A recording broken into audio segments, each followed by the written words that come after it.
ওজোর একটি সুন্নত হইল মিসওয়াক, যাহার প্রতি সাধারণত গাফলতি করা হয়, অথচ হাদিস শরীফে বর্ণিত হইয়াছে, যে নামাজ মিসওয়াক করিয়া পড়া হয় উহা ওই নামাজ হইতে 70 গুণ উত্তম যাহা বিনা মিসওয়াকে পড়া হয়। এক হাদিসে আছে, তোমরা মিসওয়াকের এহতেমাম করিতে থাকো, ইহাতে 10টি উপকার আছে।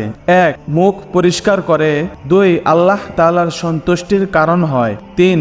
শয়তানকে রাগান্বিত করে। 4. মিসওয়াককারীকে আল্লাহ তাআলা মুহাব্বত করেন এবং ফেরেশতাগণও মুহাব্বত করেন। 5. দাঁতের মাড়ি মজবুত করে। 6. কফ দূর করে। 7. মুখে সুগন্ধি আনয়ন করে। 8. পিত্তরোগ দূর করে। 9. দৃষ্টিশক্তি বৃদ্ধি করে। 10. মুখের দুর্গন্ধ দূর করে।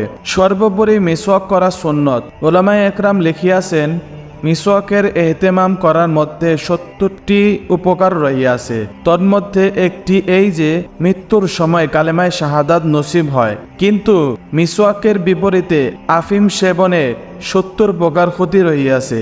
তন্মধ্যে একটি এই যে মৃত্যুর সময় কালেমা স্মরণ হয় না।